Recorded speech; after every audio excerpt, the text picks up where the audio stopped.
Maraming mga action stars ang sumikat sa Pilipinas na ang ilan ay nag-iwan ng malaking ambag sa larangan ng maaksyong pag-arte sa mga pelikulang Pilipino. Mula kay The King, Fernando Poe Jr., Rudy Fernandez, Philip Salvador, Jerry Craval at marami pang iba.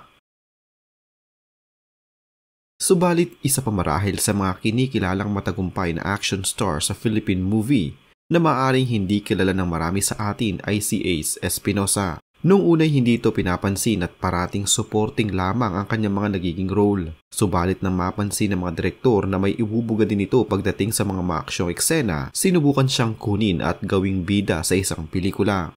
Hindi naman binigo ni Ace Espinosa ang mga dumiskubre sa kanya dahil pinatunayan niyang maaari din siyang ihanay sa mga dekalibreng action star ng pelikulang Pilipino.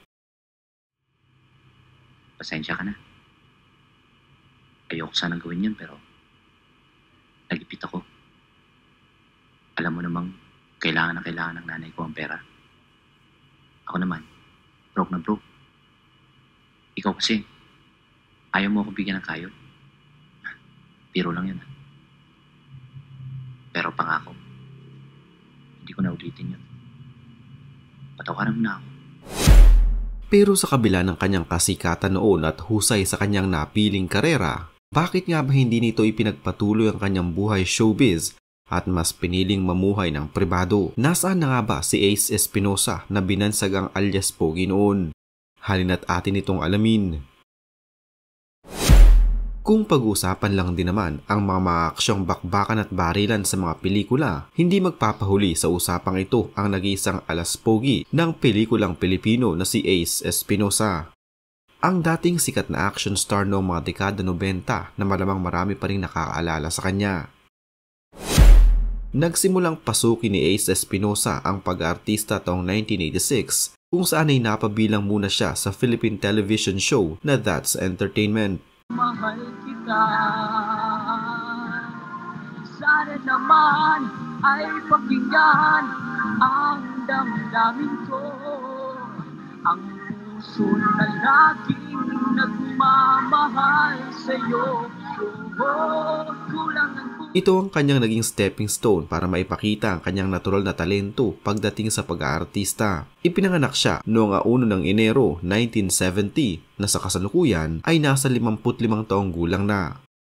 Matatanda na sa kanyang mga naging naunang proyekto ay gumaganap lamang siya bilang isang supporting actor ng mga pelikula at kadalasan ay sidekick ng mga bida.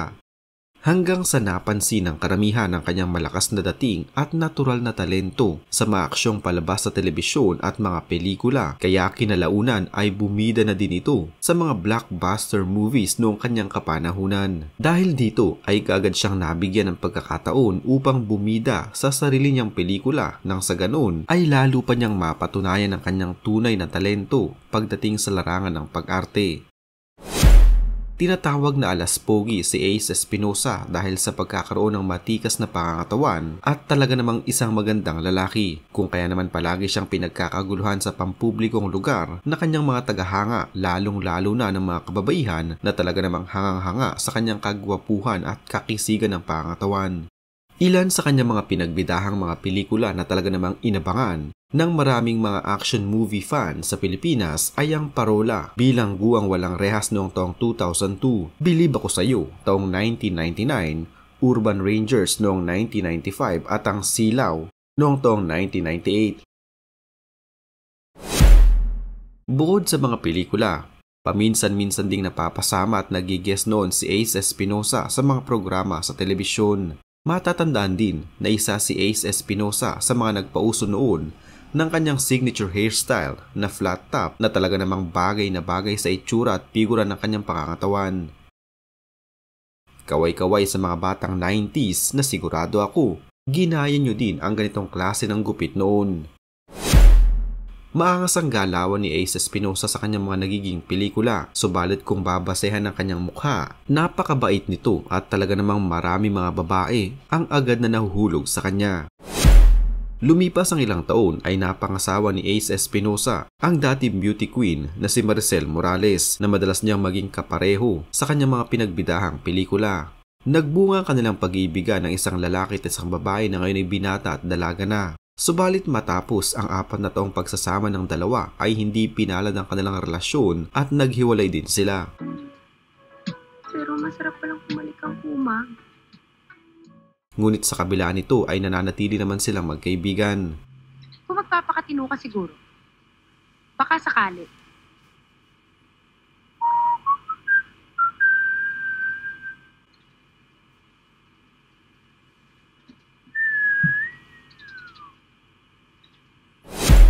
Nagkaroon na ng sariling pamilya si Maricel Morales at namumuhay na din ng masaya kasama ang kanyang mga mahal sa buhay. Kung si Maricel ay lumalabas pa din magpasa hanggang ngayon sa ilang mga palabas sa telebisyon, si Ace Espinosa ay mas piniling mamuhay ng pribado at malayo sa makulay na mundo ng show business. Huli siyang nakitang umarte sa palabas na Hiram noon pang taong 2003 na kung saan nakasama niya ang sexy star na si Alec Bovic at mula noon ay hindi na ito nasundan pang muli. Sa ngayon ay masayang namumuhay ang 55 taong gulang na veteranong action star sa bansang Canada kasama ang kanyang bagong kinakasamang babae. Makikita sa mga larawan na kahit ganito na ang kanyang edad ay napanatili pa rin ito ang kanyang matipunong katawan at wala pa rin kupas ang kanyang gandang lalaki looks. Minsan ay umuwi siya ng Pilipinas upang makasama at madalaw ang kanyang mga anak at iba pa nitong mga mahal sa buhay. Walang social media account si Ace Espinosa at mas piniling isa pribado ang kanyang buhay. Maging kung ano ang pinagkakaabalahan nito ngayon ay hindi din naisisiwalat sa publiko. Marahil ay mas nag-e-enjoy siya sa kanyang buhay ngayon at mas ginusto niyang pribado ang kanyang personal na impormasyon sa kasalukuyan.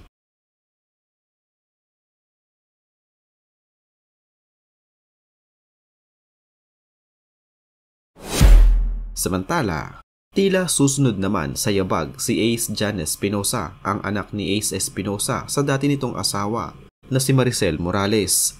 Noong taong 2019, ayon kay Maricel, 3 taon ng contract star ng Vivo Artist Agency ang panganay na anak nila ni Ace, pero hindi ito masyadong active dahil naging priority ni AJ ang pagpasok sa eskwelahan.